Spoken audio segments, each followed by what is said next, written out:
नमस्कार विद्यार्थी मित्रांनो, स्वागत आहे तुमचं नीती अकॅडमीच्या ऑनलाईन प्लॅटफॉर्मवर. आणि मोस्ट अवेटेड ज्याची तुम्ही वाट बघत असता तो म्हणजे भूगोल हा विषय. आणि भूगोल या विषयामध्ये आज आपण एक पहिलं लेक्चर बघणार आहे ज्यावर परीक्षेला खूप जास्त प्रश्न असतात, ते म्हणजे महाराष्ट्र स्थान आणि विस्तार. ओके, तर व्यवस्थित ॲज इट इज तुम्हाला माहिती आहे, ज्याप्रमाणे मी लिहून देतो त्याप्रमाणे तुम्ही काय करायचं आहे, लिहून घ्यायचं आहे आणि शांततेत जशा प्रकारे मी ड्रॉ करतो त्या प्रकारे ड्रॉ सुद्धा करायचा आहे. तर चॅप्टर नंबर 1, महाराष्ट्राचे स्थान आणि विस्तार. आता महाराष्ट्राचे स्थान व विस्तार समजण्यासाठी तुम्हाला काय करावं लागेल, तुम्हाला हा मुद्दा प्रॉपर समजून घ्यावा लागेल. मी अशी एक हे करेल, रिक्वेस्ट करेल की ज्यांनी एक चॅनल सबस्क्राईब केलं नसेल त्यांनी चॅनल सबस्क्राईब करून घ्या, जेणेकरून नवनवीन अपडेट्स तुम्हाला मिळत राहतील. आता एक लक्षात घ्यायचं, महाराष्ट्राचं स्थान आणि विस्तार अभ्यास करण्याच्या पूर्वी महाराष्ट्राची सर्वात पहिली काय कंडिशन होती हे बघून घ्या. तर बघा, भारतामध्ये असा हा भारत, या भारतामध्ये फार पूर्वी राज्य नावाची कन्सेप्ट नव्हती, म्हणजे स्टेट्स वगैरे ही कन्सेप्ट नव्हती. तर मग अशा वेळी असं काय असायचं, भारताचे मोस्टली 2 भाग होते. भाग नंबर 1 ज्याला खालचा भाग म्हणायचे, ज्याला द्रविड, आणि वरचा भाग ज्याला आर्यावर्त म्हणायचे. आज तुमच्या सगळ्या कन्सेप्ट तिथं काय होणार आहे, कंप्लीट होणार आहे. फक्त तुम्ही व्यवस्थित बघून घ्या. वरचा भाग आर्यावर्त आणि खालचा भाग द्रविड. सो असे हे जे 2 प्रांत होते, यांना जर इथून म्हणजे द्रविड म्हणून आर्यावर्तमध्ये आणि आर्यावर्त म्हणून द्रविडमध्ये जर जायचं असेल तर एक मार्ग लागायचा, तो म्हणजे महाराष्ट्र. आणि महाराष्ट्र हे नाव वगैरे नव्हतं. ॲक्च्युअलमध्ये महाराष्ट्र हे जे नाव आहे ना, हे इसवी सनाचं म्हणजे येशूच्या जन्मानंतर इसवी सनाचं जे 3रं शतक आहे, या 3ऱ्या शतकात हे नाव पडलंय. तत्पूर्वी हे नाव नव्हतं. आणि मग या ठिकाणी हा जो भाग आहे, ठीक आहे, या भागामध्ये तुम्हाला हे दोघांना जोडणारा भाग होता. म्हणून मग उत्तरेकडचे जे लोक आहे ना, या भागाला दक्षिणापथ म्हणायचं. म्हणजेच महाराष्ट्राचं पूर्वीचं नाव काय होतं, दक्षिणापथ असं होतं. क्लिअर? हे झालं पूर्वीचं नाव. आता याला बऱ्याच ठिकाणी वेगवेगळे नावं दिले जाते, दक्षिणापथ वगैरे. हा आर्यावर्त आणि द्रविडला जोडायचा दक्षिणेकडे जाण्याचा पथ होता, म्हणून याला दक्षिणापथ असं म्हणतात. क्लिअर? हे झालं एक पूर्वीचं नाव. याच्यावर कधी प्रश्न येत नाही, फक्त तुमच्या बेसिक सगळ्या कंप्लीट असल्या पाहिजे असं. आता एक लक्षात ठेवायचं, भारताचं स्थान जर महाराष्ट्राचं जर स्थान तुम्हाला समजायचं असेल तर सर्वप्रथम भारताचं स्थान समजलं पाहिजे. लक्षात ठेवा, पृथ्वीवर ना, म्हणजे हे ग्लोब आहे, ॲक्च्युअलमध्ये ग्लोब असा नाही आहे पण आपण समजू, या ग्लोबवर ही मधात जी रेषा गेली आहे, शून्य रेषा, याला म्हणतात विषुववृत्त. काय म्हणतात? विषुववृत्त. आता हे वृत्त सर्वात मोठं असल्यामुळे याला बृहद्वृत्त सुद्धा म्हणतात. आणि ही 0वी रेषा असल्यामुळे याला शून्य अक्षवृत्त असं म्हणतात. कळाले? काय काय म्हणतात? विषुववृत्त, बृहद्वृत्त किंवा शून्य अक्षवृत्त असं म्हणतात. आता ऑब्वियस आहे, जर एखादा समजा गोल असेल, या गोलला जर तुम्ही 2 भागात तोडलं, ठीक आहे, असे मधातून जर काप मारला तर 2 भाग होतात. वरचा भाग ज्याला म्हणतात उत्तर गोलार्ध, उत्तर म्हणजे उत्तरेकडचा आहे, म्हणून नकाशाची भूगोलामध्ये नकाशाची वरची दिशा नेहमी उत्तर असते. सो याला म्हणतात उत्तर गोलार्ध. आणि खालचा जो भाग असतो याला दक्षिण गोलार्ध. दक्षिण गोलार्ध का बरं? कारण की दक्षिणेकडचा अर्धा गोल. म्हणून काय झालं आहे, 2 भाग झाले आहेत. विषुववृत्ताने पृथ्वीचे 2 भाग केले, उत्तर गोलार्ध आणि दक्षिण गोलार्ध. ठीक आहे. आता महत्त्वाचा मुद्दा हा आहे की ह्या आडव्या रेषा ज्या असतात ना, ह्या हवामान दाखवत असतात. काय दाखवत असतात? हवामान. म्हणजे पृथ्वीवर अशा ह्या ज्या आडव्या रेषा आहे, ही 0वी रेषा आणि इथपर्यंत 90 रेषा वर आहेत, 90 रेषा खाली आहेत. म्हणजे उत्तर गोलार्धात 90 अक्षवृत्त आहेत. किती आहेत? 90 अक्षवृत्त. आणि दक्षिण गोलार्धात सुद्धा 90 अक्षवृत्त आहेत. बघा, ही 0वी रेषा इथून 1 2 3 4 5 असं दक्षिण ध्रुवावर 90वी रेषा आहे, आणि 1 2 3 4 5 अशी उत्तर ध्रुवावर 90 रेषा आहे. म्हणजे 90 रेषा ह्या, 90 रेषा ह्या, आणि मधातली एक रेष. म्हणजे पृथ्वीवर एकूण जे अक्षवृत्त आहेत हे किती आहेत? 181. कळालं ना? 181 कसं? 181 कळालं का?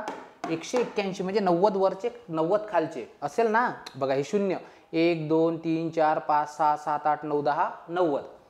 1 2 3 4 5 आणि 90. कळालं? अशा प्रकारे.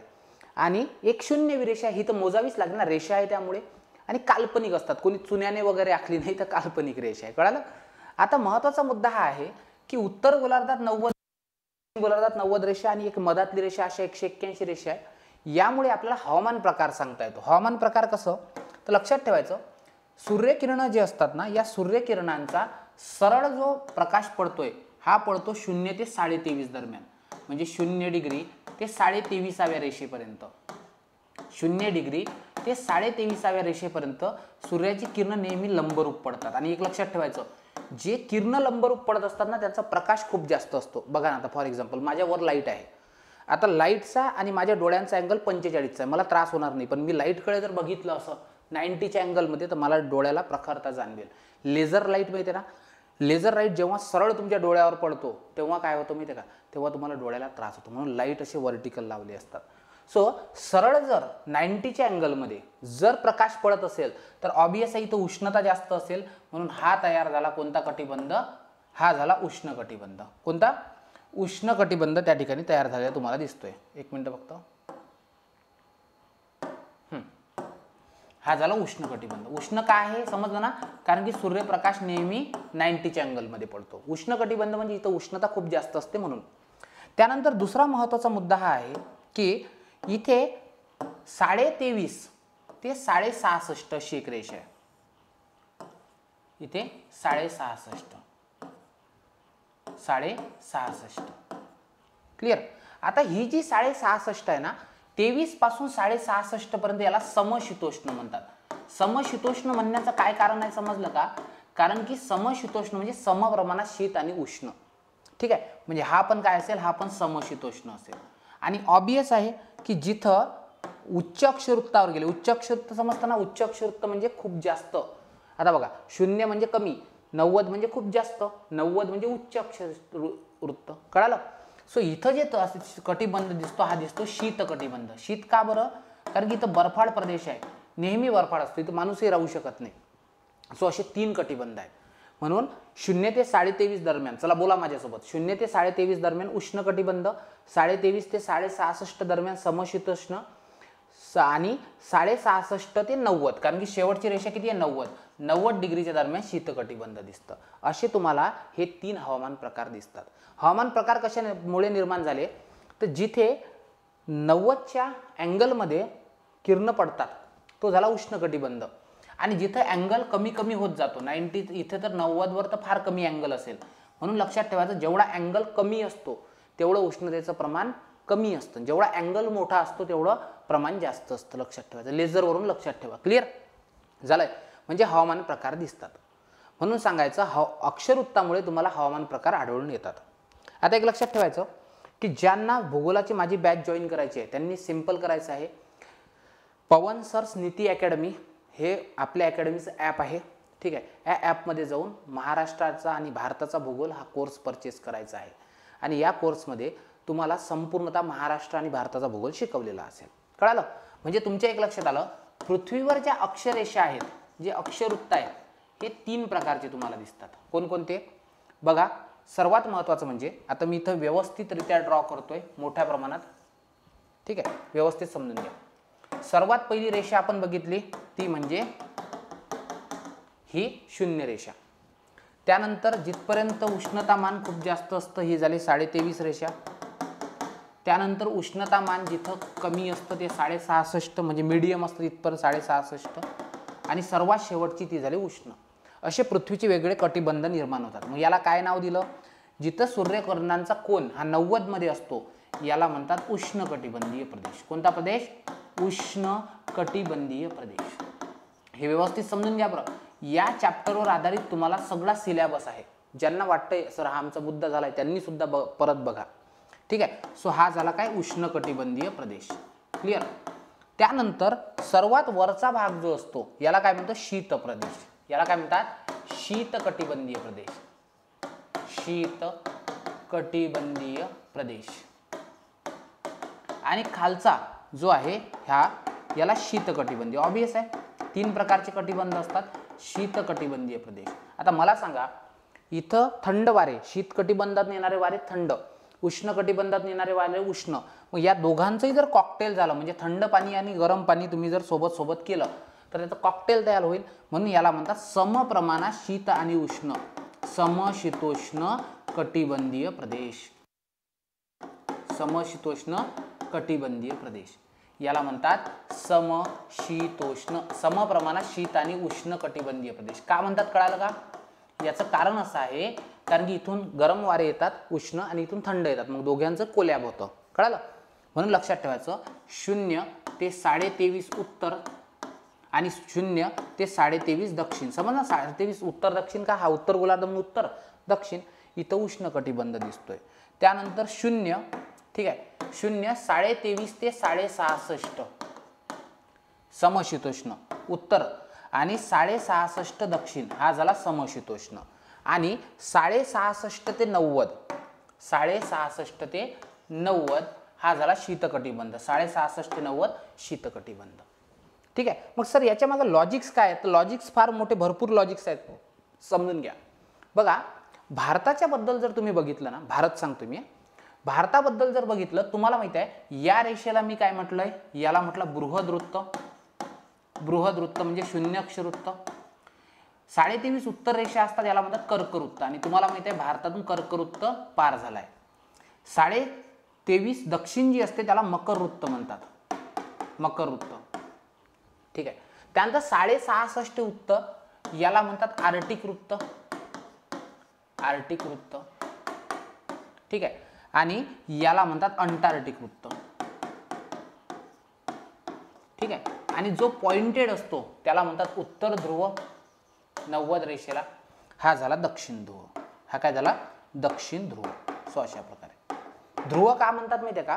कारण की पृथ्वी जर तुम्ही बघितली तर पृथ्वीच्या अगदी वर 90च्या डिग्रीमध्ये ध्रुव तारा आहे, म्हणून याला उत्तर ध्रुव, दक्षिण ध्रुव असे नावं दिली आहेत. कळालं?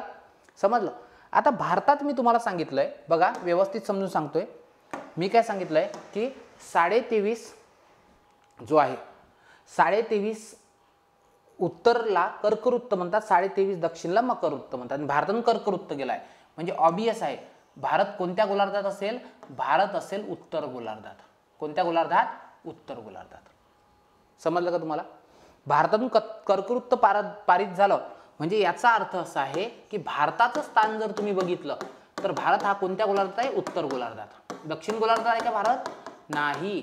आणि मला एक सांगा, जर भारत उत्तर गोलार्धात असेल तर महाराष्ट्र सुद्धा कोणत्या गोलार्धात असेल?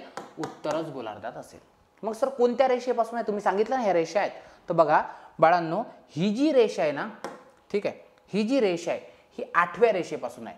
8व्या रेषेपासून तर 37व्या रेषेपर्यंत. म्हणजे समजलं का? भारत असं जर बृहदवृत्तापासून रेषा मोजत गेलो तर 8व्या रेषेपासून तर 37व्या रेषेपर्यंत भारत आहे. क्लिअर? मी बाजूला होतो, स्क्रीनशॉट करून घ्या.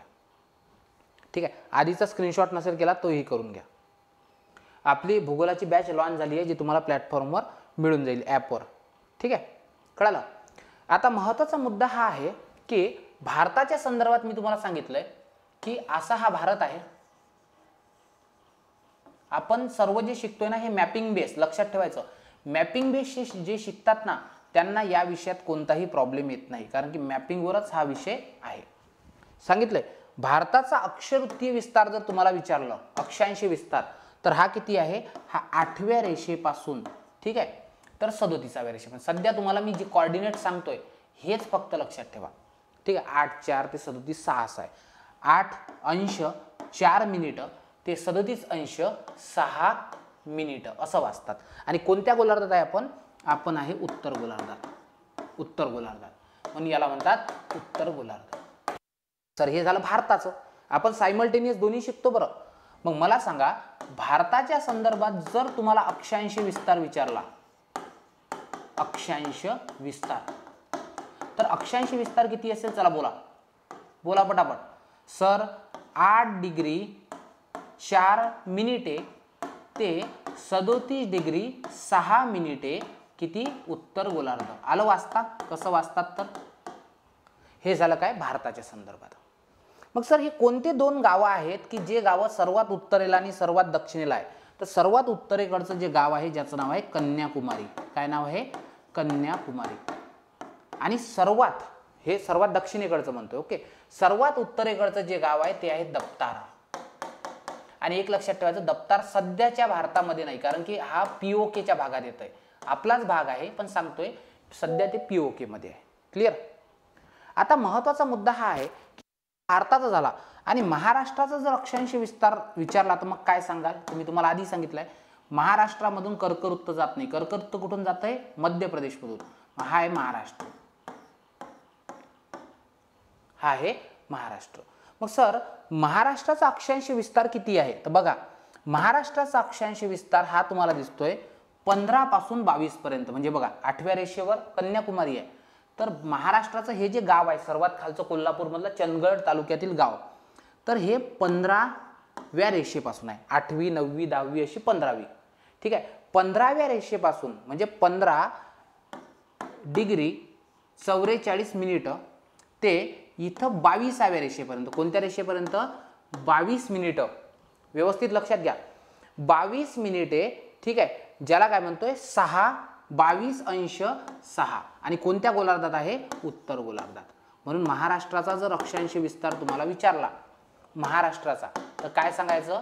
महाराष्ट्राचा अक्षांश विस्तार हा आहे 15 डिग्री 44 मिनिटे ते 22 डिग्री 6 मिनिटे. क्लिअर? कोणता गोलार्ध? उत्तर गोलार्ध. सर गाव सांगून द्या शेवटचं. तर बघा इथे सांगायचं कोल्हापूर मधला चंदगड. ओके. आणि हे आहे इथे म्हणजे नंदुरबार मधलं. क्लिअर? आलं का लक्षात? सो अशा प्रकारे तुम्हाला सांगता येईल. हे झालं अक्षांश विस्तार. आणि अक्षांश विस्तारावरून आपण काय सांगत असतो? आपण सांगत असतो हवामान प्रकार, जसं तुम्हाला सांगितलंय. मग सर संपूर्ण भारतात कोणतं हवामान आहे? मी तुम्हाला आधी सांगितलंय की 23.5 उत्तरपर्यंत म्हणजे ही आहे कर्कवृत्त भारतातून गेलेलं. 23.5 उत्तरपर्यंत कर्कवृत्त गेलाय ना, ट्रॉपिक ऑफ कॅन्सर गेलाय ना आपल्या भारतातून. तर 23.5 पर्यंत असतो उष्णकटिबंध आणि त्याच्यानंतर 23 ते 66.5 असतो समशीतोष्ण. याचा अर्थ असा आहे जर तुम्ही भारत बघितला तर भारत तुम्हाला दोन्ही कटिबंधात दिसतोय. कोणकोणत्या? भारत अर्धा भारत हा उष्ण कटिबंधात, दक्षिण भारत उष्ण कटिबंधात दिसतोय. तर उत्तर भारत हा तुम्हाला समशीतोष्ण कटिबंधामध्ये दिसतोय. क्लिअर? पण मग सर भारतात मग असं का होत नाही की जसं तुम्ही दक्षिणेकडून महाराष्ट्रातून एमपीच्या वर जाताय तुम्हाला कानटोपी घालून जावी लागेल? असं का होत नाही याचं कारण समजून घ्या. याचं कारण असं आहे, मी तुम्हाला काय सांगितलं, समशीतोष्ण कटिबंध का निर्माण होत असतो?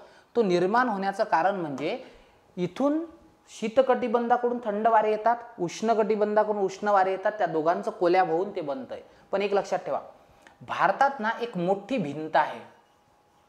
भारताच्या उत्तरेला एक मोठी भिंत आहे ज्याला तुम्ही म्हणता हिमालय पर्वत. आणि हा भारत जगातील सर्वात उंच पर्वत आहे. म्हणून इथून सायबेरियावरून जे थंड वारे येतात याला काय म्हणतात? याला म्हणतात थंड सायबेरियन वारे. हे वारे काय होतात या ठिकाणी हिमालय जो आहे या हिमालयाला अडवतात. काय होतात? याला हिमालयाचा अडथळा होतो म्हणून ते भारतात प्रवेश करत नाही. आलं का लक्षात? सो लक्षात ठेवायचं भारतात प्रवेश नसल्यामुळे म्हणजे गरम पाण्यात जर थंड पाणीच येत नसेल तर पाणी गरमच राहील. म्हणून भारत आजही तुम्हाला भारत जरी आयडियली समशीतोष्ण कटिबंधात असला तरीही भारतात आपण समशीतोष्ण कटिबंध सांगू शकत नाही. त्याचं कारण काय आहे? त्याचं कारण आहे हिमालय. आता ऑब्वियस आहे संपूर्ण भारतात काय होते? उष्ण कटिबंधच मेंटेन राहतो. मग ऑब्वियस आहे की महाराष्ट्राचंही हवामान उष्ण कटिबंधीयच असेल. समजलं का? अक्षांशावरून आपण काय सांगत असतो? तापमान हवामान प्रकार सांगत असतो. आणि महाराष्ट्रातलं हवामान हे कसं आहे? उष्ण कटिबंधीय आहे. का समजलं उष्ण कटिबंधीय? कारण की 23.5 पर्यंत उष्ण कटिबंध असतो, 23.5च्या वर 66.5 पर्यंत समशीतोष्ण. पण भारतात समशीतोष्णाचा मुद्दाच उद्भवत नाही. हिमालयाला सायबेरियन वारे अडवल्या जातात म्हणून. क्लिअर? इथपर्यंत स्क्रीनशॉट करून घ्या. झालं? हे झालं अक्षांशी विस्तार महाराष्ट्राचा आणि भारताचा. पुढे हे असं सोपी करून शिकावं लागतं. हा विषय फार सोपी आहे बरं. फक्त हा विषय शिकणे आणि शिकवणारा व्यक्ती हे फार व्यवस्थित पाहिजे. मॅपिंग सर्वात इम्पॉर्टंट आहे. आता दुसऱ्या मुद्द्याकडे जाऊया. आता बघूया पृथ्वीवर अक्षांश रेषा बघितल्या तशा पृथ्वीवर रेखांश रेषा सुद्धा असतात. आता रेखांश काय असतं समजून घ्या. सर्वात पहिले एक लक्षात ठेवायचं पृथ्वी जी आहे ना ही याच्यावर उभ्या काल्पनिक रेषा आहेत. काल्पनिक का म्हणतोय मी? कारण की चुन्यानं तर आखल्या नाही आहेत मग त्याच्यामुळे काल्पनिकच आहेत. आता समजून घ्या पृथ्वी सूर्याभोवती फिरत असताना स्वतःभोवती फिरते. आता तुम्ही आणि मी ज्या अँगलमध्ये आहो असं तर समजून घ्या तुम्ही सूर्य आहे मी पृथ्वी आहे. हे गाव आहे पुणे आहे, हे माझ्या नाकावर जे आहे पुणे आहे. तर काय असेल पृथ्वी, ज्या दिवशी तुमच्या डोक्यावर, ज्या वेळेस तुमच्या डोक्यावर सूर्य येतो ना, तेव्हा दुपारचे 12 वाजले, त्याला मध्यान्ह वेळ म्हणतात. समजलं का? मध्यान्ह वेळ कशाला म्हणायचं? जेव्हा सूर्य डोक्यावर येतो आणि तुमची सावली ही पायाखाली आली असते, त्याला मध्यान्ह वेळ म्हणतात. मग माझ्या गावात 12 वाजता सूर्य डोक्यावर यायला 12 वाजता एक टायमिंग असेल आणि मी पूर्णतः असं फिरत फिरत फिरत फिरत परत सूर्य माझ्या डोक्यावर यायला किती वेळ येईल माहिती आहे का? त्याला लागतील 24 तास. म्हणजे एका गावाला सूर्यासमोर आता जर 90च्या अँगलमध्ये असेल, 90च्या अँगलमध्ये, तर परत त्याच 90च्या अँगलमध्ये यायला मला किती तास लागतील? 24 तास लागतील. किती? 24 तास. म्हणजे याचा अर्थ असा होतोय, हे जे रेखावृत्त असतात, या रेखावृत्ताने पृथ्वीचे 2 गोलार्ध केले आहेत. एक गोलार्ध केला आहे जो पूर्वेकडचा आहे. जेव्हा तुम्ही उत्तरेकडे तुमची मुख असतं तेव्हा तुमच्या उजव्या हाताला पूर्व दिशा असते आणि नकाशाची उत्तर दिशा नेहमी वरची दिशा उत्तर असते आणि डाव्या हाताला असते ती म्हणजे पश्चिम दिशा. लक्षात ठेवा, पश्चिम दिशा. आता जसं माझ्या या साईडनं समजा मी पृथ्वी आहे, माझ्यावर 180 अशा रेषा आहेत. जर या साईडनं 180 आहेत तर या साईडनं 180 आहे. का बरं सर? पृथ्वीवर का बरं 360च रेखावृत्त असतात? तर तुम्हाला माहिती आहे वर्तुळाचं क्षेत्रफळ 360 असतंय. मग 360 आहेत याचा अर्थ पृथ्वीवर काय आहेत? 360 रेषा आहेत. समजा फॉर एक्झाम्पल की जर तुम्ही एखाद्या गोष्टीला, हा माझा मोबाईल आहे, याला पृथ्वीला समजलं, तर इथं 180 तुम्हाला दिसत असतील तर ऑब्वियस आहे 180 या बाजून असतील, म्हणजे माझ्या पाठीच्या साईडनं 180 असतील. सो अशा प्रकारे तुम्हाला 360 रेषा दिसतात. आणि मी तुम्हाला सांगितलंय पृथ्वी 24 तासात 360 रेषा, म्हणजे आता समजून घ्या पुणे हे 40व्या रेषेवर आहे, असं पुणे आहे 40व्या रेषेवर आहे. तर परत पुणे सूर्यासमोर यायला पूर्ण राऊंड करून 24 तास लागतील, कारण की 24 तासानं सूर्य डोक्यावर येत असतं. सो अशा प्रकारे हे सायकल असते आणि ही सायकल कंप्लीट व्हायला 24. म्हणजे याचा अर्थ असा होतोय की पृथ्वीला 360 रेषा पार करायला किती तास लागतात? 24 तास लागतात. आणि 24 तास म्हणजे जर याला मिनिटांमध्ये कन्वर्ट केलं तर 1440 काय लागतात? मिनिटे लागतात. एका दिवसात 1440 मिनिटे असतात. कळालं? आता सर्वात महत्त्वाचा हा मुद्दा आहे की जर पृथ्वी 1440 मिनिटात 360 रेषा पार करत असेल, बघा, जर पृथ्वी 1440 मिनिटात 360 रेषा पारित करत असेल तर याचा अर्थ पृथ्वीला एक रेषा कंप्लीट करायला किती मिनिटं लागतील? तर ते मिनिटं लागतील ते म्हणजे 4 मिनिटं. म्हणून एक लक्षात ठेवायचं, 2 रेखावृत्तादरम्यान किती अंतर असतो? 4 मिनिटं. समजून घ्या, हे 0वी रेषा आहे. या 0व्या रेषेवर असं समजू आपण पुणे आहे आणि ही आहे दुसरी रेषा, यावर आहे नगर. जर पुण्याला 7 वाजता सूर्योदय होत असेल तर नगरला 7:08 होईल. का? त्याचं कारण सांगितलंय, 2 रेषा दरम्यान 4-4 मिनिटाचं अंतर असतं. म्हणजे सूर्याला जर इथं 12 वाजता डोक्यावर सूर्य आला तर इथं 12:04 येईल, इथं 12:08, इथं 12 मिनिटांना. सो असं पृथ्वीला परत इथं यायला किती? 360 रेषा पारित कराव्या लागतील, 1440. एक्झॅक्टली दिवस इतका मिनिटाचा नसतो बरं, कळालं का? दिवस 23 तासाचाच असतो, 23 तास 56 मिनिटं. दर दिवसाला 4-4 मिनिटं शिल्लक राहतात आणि 4 वर्षाचे 4-4 मिनिटं एकत्र केले की मग येत असतं लीप इयर. समजलं का? अशा प्रकारची सायकल राहते. याचा अर्थ रेखावृत्ताने पृथ्वीवर 2 गोलार्ध निर्माण केले आहेत. कोणते? पूर्व आणि पश्चिम. आणि यावरून आपण काय सांगत असतो? यावरून आपण सांगत असतो टायमिंग. टायमिंग म्हणजे वेळ.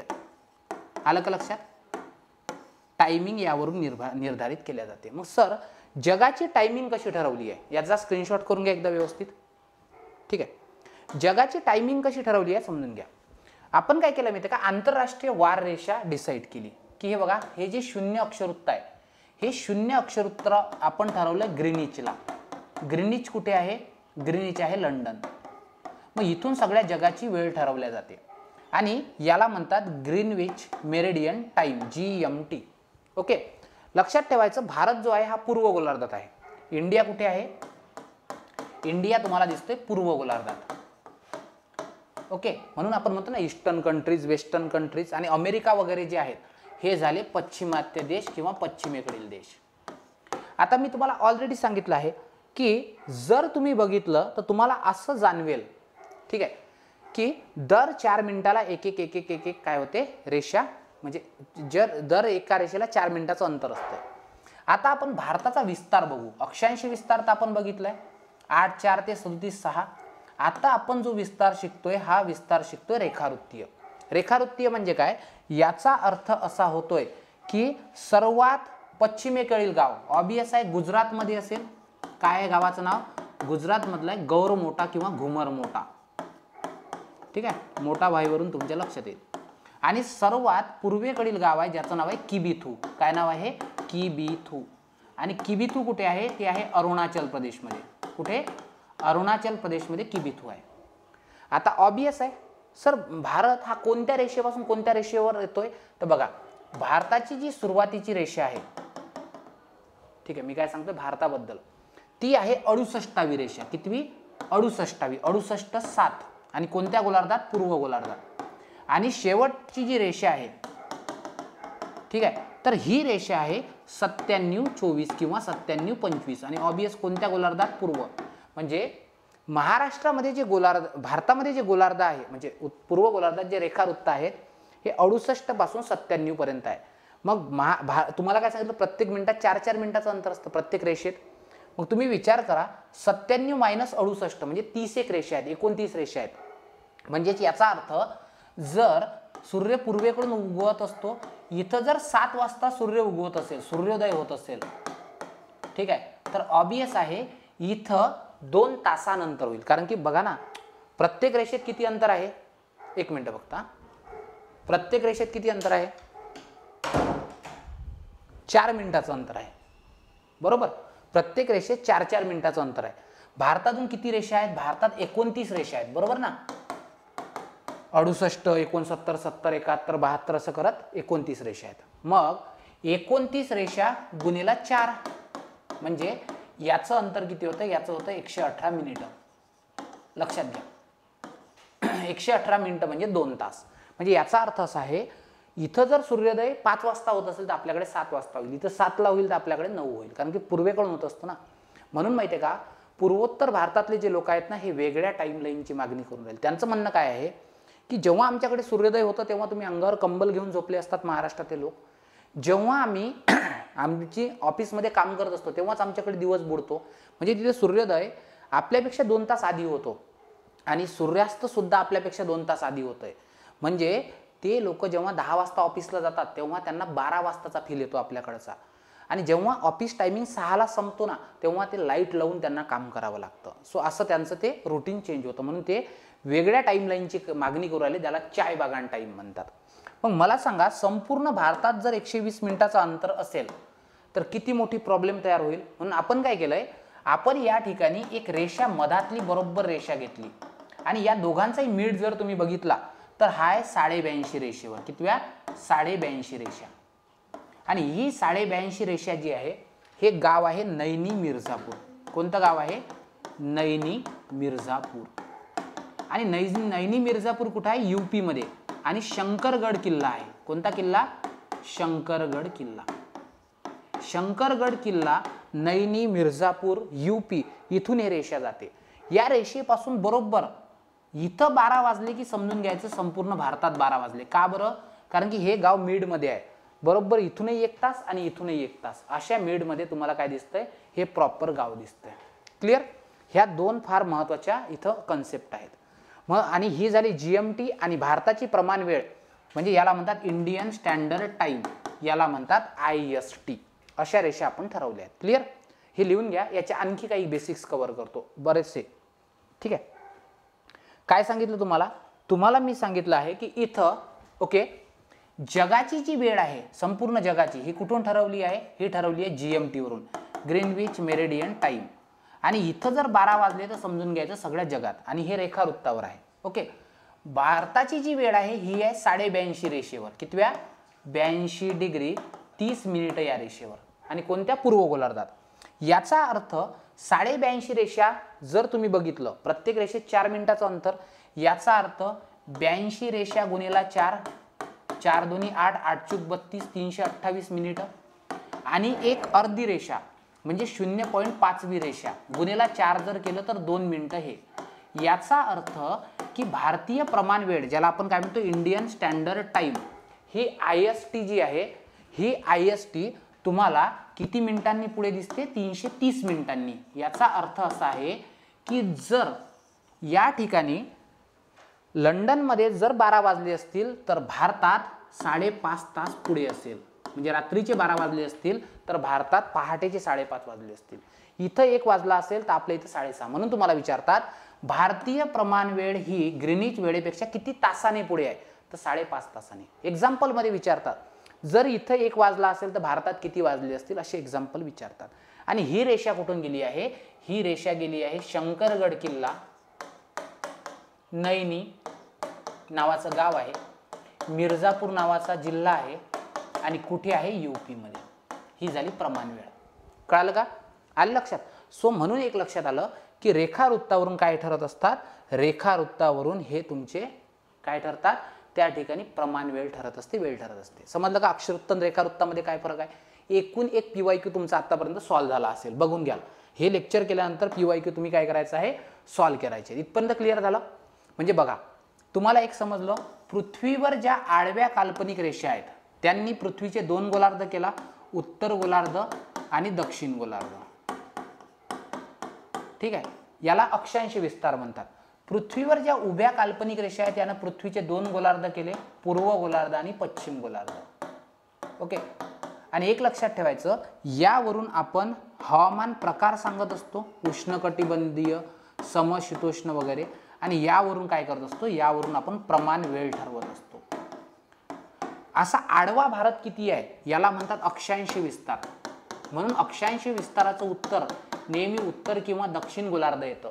आणि असा उभा विस्तार किती आहे याला म्हणतात रेखांश विस्तार. म्हणजे याचा अर्थ आता तुम्हाला आणखी एका चांगल्या पद्धतीने समजून सांगतोय, तो म्हणजे बघा की जर एखादा हा समजा देश आहे तर या देशाचा जो असा विस्तार असतो, इथून असा आडवा विस्तार, याला म्हणतात अक्षांश विस्तार. हा उत्तर किंवा दक्षिण असतो. आणि एखाद्या देशाचा जो उभा विस्तार असतो याला म्हणतात रेखांश विस्तार. कळालं का? इथपर्यंत क्लिअर सर्व? चालेल. आता सर्वात महत्त्वाच्या मुद्द्याकडे आपण येऊ. आता बघा, मी तुम्हाला भारतासंदर्भात काय सांगितलंय? भारतासंदर्भात सांगितलंय की भारताचा अक्षांश आणि रेखांश विस्तार. चला बोला, मला सांगा, आडवा जो विस्तार आहे, कोणता? आडवा विस्तार, याला अक्षांश विस्तार म्हणतात. आणि अक्षांश विस्ताराचं उत्तर भारताच्या संदर्भात जर बघितलं तर भारत नेहमी कोणत्या गोलार्धात आहे? उत्तर गोलार्धात. कोणत्या गोलार्धात आहे?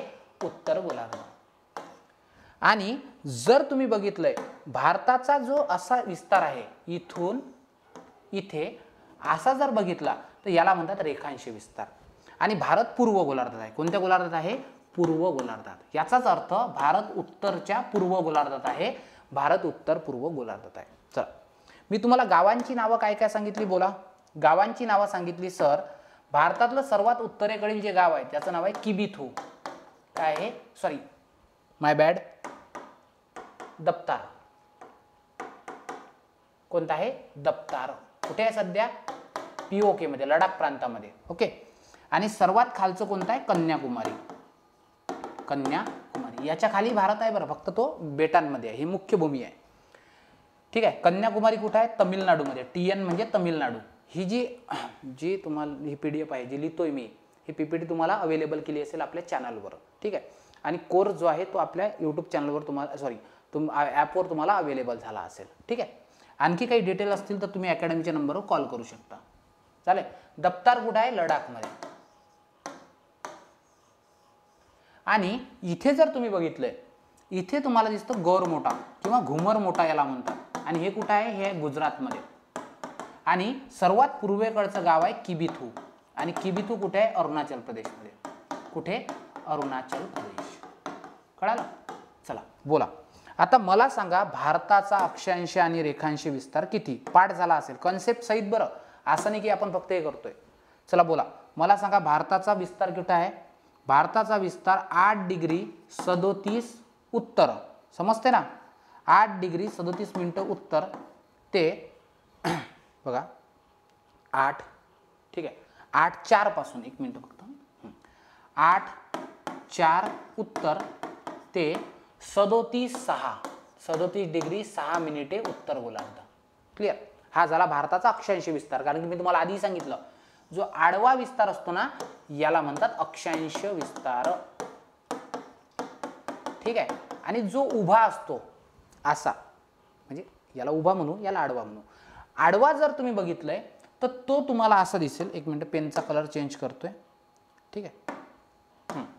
इथं तुम्हाला दिसेल 68 डिग्री 7 पूर्व ते 97 24 किंवा 25 म्हटलं तरी चालतंय. काय पूर्व गोलार्ध हा जो असतो याला म्हणतात रेखांश विस्तार, रेखांश विस्तार. कळालं? भारताचे कोऑर्डिनेट समजले? क्लिअर झाली का कन्सेप्ट? एकदम क्लिअर. स्क्रीनशॉट करून घ्या. आता बघा हे झालं भारताचे कोऑर्डिनेट्स. आता कोऑर्डिनेट्स आपण बघतोय ते म्हणजे या ठिकाणी महाराष्ट्राचे. चला, भारत जर उत्तर पूर्व गोलार्धात असेल तर ऑब्वियस महाराष्ट्र सुद्धा उत्तर पूर्व गोलार्धात असेल. मग आपण महाराष्ट्राच्या संदर्भात जर विस्तार बघितला कोणता, अक्षांश आणि रेखांश.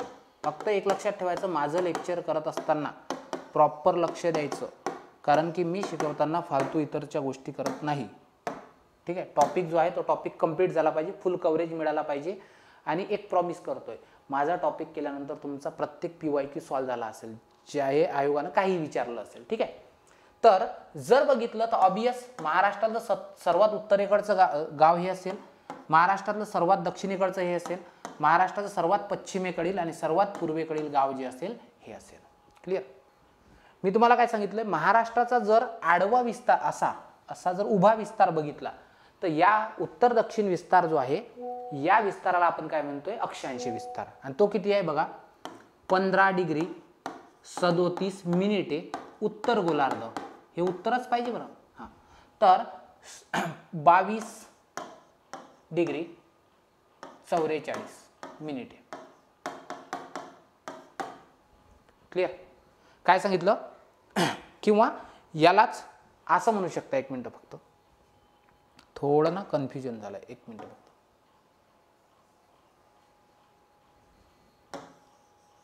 थोडं ओके, थोडं बोलतानाचे प्रॉब्लेम असतील तर तेवढे बघा, लक्ष द्या, ठीक आहे. एक मिनिट फक्त.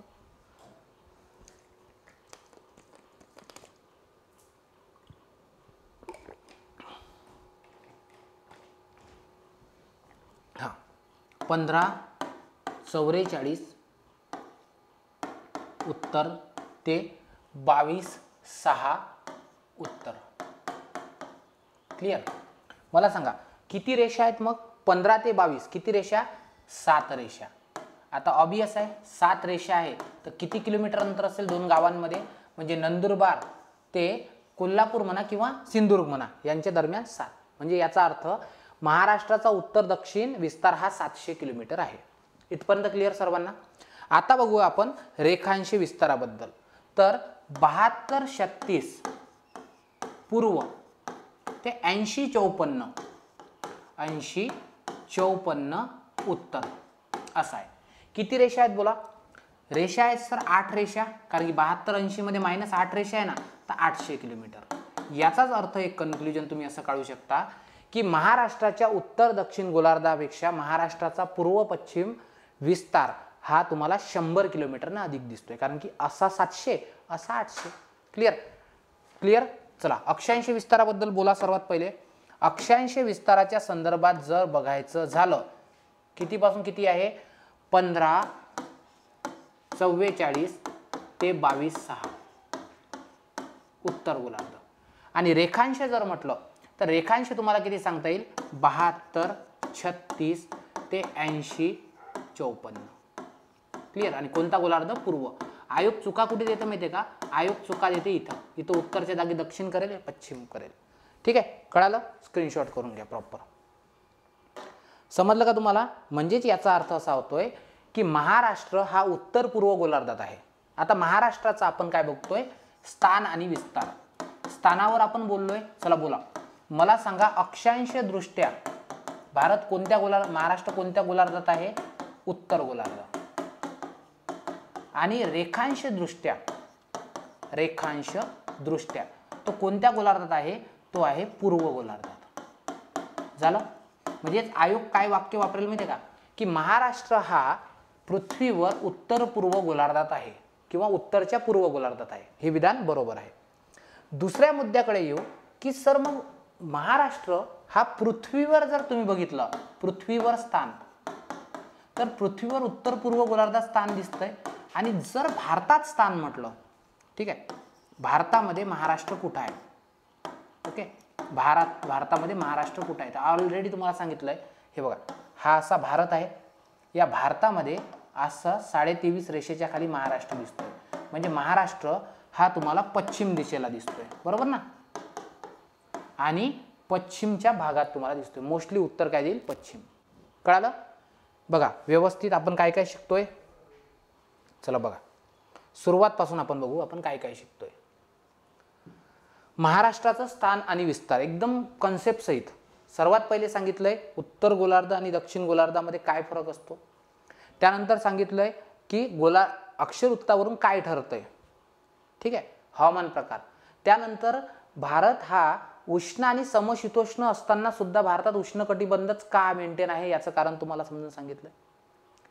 त्यानंतर रेखावृत्ताचं काय लॉजिक्स असतात, वेळेचं गणित कसे काढायचे असतात, भारतीय प्रमाण वेळ कुठून ठरवली आहे हे सांगितलंय, ठीक आहे. भारतीय प्रमाण वेळ हे किती तासानं पुढे आहे हे सांगितले, ठीक आहे. त्यानंतर सर्वात महत्त्वाचा म्हणजे अक्षांश आणि रेखांश विस्तार ही काय कन्सेप्ट असते हे सांगितली, ठीक आहे. सोबतच जर तुम्ही बघितलंय तर तुम्हाला असं दिसेल भारताचा अक्षांश रेखांश विस्तार सांगितलाय, महाराष्ट्राचा अक्षांश विस्तार सांगितलाय, रेखांश विस्तार सांगितले, लांबी रुंदी सांगितली, पृथ्वीवरचं आणि स्थान सांगितलं. म्हणजे समजलं का? म्हणून तुमच्या भूगोलाच्या सिलेबस मधले सर्वात पहिला बघा, भूगोलाच्या सिलेबस मध्ये सांगितलंय सर्वात पहिले अक्षांश ही कन्सेप्ट सांगितली आहे. त्यानंतर रेखांश ही, आणि यावर प्रश्न आले आहेत, ठीक आहे. त्यानंतर पृथ्वी असा घटक दिला आहे. समजलं का? हा जो घटक असतो ना याच्या अंतर्गत तुम्हाला हा सिलेबस शिकायचा असतो. म्हणजेच जर तुमचे परीक्षेमध्ये मार्क्स येत नसतील तर याचा अर्थ तुम्हाला सिलेबस समजला नाही. सिलेबस समजणं सर्वात महत्त्वाची अट आहे. कळालं? समजलं का? चला, म्हणजे आता तुमच्या एक लक्षात आलंय की महाराष्ट्राचं स्थान असं आहे. आता एक लक्षात ठेवायचं, महाराष्ट्राच्या संदर्भात जर तुम्हाला सांगायचं झालं तर तुम्हाला असं दिसेल महाराष्ट्राच्या उत्तरेला, आता मी प्राकृतिक सीमा सांगतोय फक्त, याचे दोन भाग घेऊन येऊ कारण की एका भागात समजण्यासारखा हा चॅप्टर नाही. याचा तुम्ही जर बघितलंय तर पश्चिमेला आहे तो म्हणजे अरबी समुद्र, कारण की ही कोणती दिशा आहे? पश्चिम. सो पश्चिमेला अरबी समुद्र आहे. इथं उत्तरेला जर तुम्ही बघितलं तर इथं दमनगंगा दिसते तुम्हाला, दमनगंगा नदीपासून तर इथं तेरेखोलपर्यंत आणि या खाड्यांपर्यंत. त्यानंतर इथे तुम्हाला दरकेसा, गडचिरोलीमध्ये दरकेसा टेकड्या दिसतात. इथे उत्तरेला तुम्हाला 4 टेकड्या दिसतात, सुरजागड, भामरागड, चांदूरगड, ठीक आहे, आणि चिरोल टेकड्या. त्यानंतर आग्नेय दिशेला, या दिशेला एक नदी दिसते जिचं नाव आहे इंद्रावती, आणि ही इंद्रावती कुठून आलेली दिसते? या ठिकाणी तुम्हाला येताना दिसते, ती म्हणजे ओडिशामधून, ठीक आहे. त्यानंतर इथे तुम्हाला टेकड्या दिसतात, त्या म्हणजे अस्तंबा, गाळणा, वायव्येला. उत्तरेला तुम्हाला एक पर्वतरांग दिसते ज्याचं नाव आहे सातपुडा, ठीक आहे. सो अशा प्रकारे ह्या तुम्हाला सीमा वगैरे दिसतात. क्लिअर का? समजलं का? सो हे जे अशा गोष्टी असतात ना, अशा गोष्टी ह्या टॉपिक अंतर्गत शिकायच्या असतात. म्हणजे स्थान आणि विस्तार शिकण्यासाठी हे गोष्टी. चला आता एकदा रिकॉल करू. चला मला सांगा, भारताचा अक्षरवृत्ती विस्तार किती? डोळे बंद करा आणि आठवण्याचा प्रयत्न करा. भारताचा अक्षरवृत्ती विस्तार किती? भारताचा अक्षरवृत्ती विस्तार हा 8 ते 37.6. समजलं का? 8 पासून 37 पर्यंत, 8 4 ते 37.6. कोणत्या उत्तर गोलार्धात? दक्षिण. जर आपण रेखावृत्तीय विस्तार म्हटलं तर 68.7 ते 98 किती दिसतंय तुम्हाला? 25 दिसतंय, 97-25 पर्यंत. कोणत्या? पूर्व गोलार्धात. त्यानंतर जर म्हटलं महाराष्ट्राचा अक्षांश विस्तार तर काय सांगाल? महाराष्ट्रात सांगाल 1544 ते 22.6 उत्तर. महाराष्ट्राचा रेखावृत्ती किती? 72-36 ते 80-54. त्यानंतर भारताचे 4 टोक सांगा. उत्तरेकडचं किबिथू, दक्षिणेकडे कन्याकुमारी, पूर्वेकडे किबिथू, आणि पश्चिमेकडे गौरमोटा. त्यानंतर मला सांगा महाराष्ट्राचा पूर्व पश्चिम लांबी, पूर्व पश्चिम 800, उत्तर दक्षिण 700. याचा अर्थ महाराष्ट्राची ही पूर्व पश्चिम लांबी ही उत्तर दक्षिणपेक्षा जरा ब्रॉड आहे. कळालं का? सो अशा प्रकारे म्हणजे ह्या ज्या गोष्टी आहेत ना ह्या सर्वात इम्पॉर्टंट. आता बघा ही जी PPT आहे ही तुम्हाला टेलिग्राम चॅनलवर मी अवेलेबल करून दिली आहे. सर्वात महत्त्वाचा मुद्दा आणखी एक सांगतोय की जर तुम्हाला बॅच जॉईन करायची असेल तर नीती अकॅडमीचं ॲप डाउनलोड करा. त्याच्यामध्ये तुम्हाला ही बॅच दिसेल, संपूर्ण भारताचा आणि महाराष्ट्राचा भूगोल. या बॅचची वैशिष्ट्य असं की या बॅचमध्ये संपूर्ण सिलेबस शिकवला आहे आणि सोबतच तुम्हाला काय दिसतात तिथे PYQ सॉल्विंग आणि काही क्वेश्चन पेपरसुद्धा सॉल्व्ह करून घेतलेले दिसतात. सो अशा प्रकारे काय करायचं आहे, अशा प्रकारे हे तुम्ही जॉईन करू शकता. आणखी काही तुमच्या कन्सेप्ट वगैरे असतील किंवा काही प्रश्न वगैरे असतील तर त्या तुम्ही कमेंट बॉक्समध्ये जरूर ड्रॉप करा, ज्यावर आपण काय करू डिस्कस करू, मी तुम्हाला उत्तर देईल. त्याच्या व्यतिरिक्त अकॅडमीच्या नंबरवर कॉल करून तुम्ही कोणती समस्या असेल ते विचारू शकता. Thank you so much. Keep studying. जय हिंद.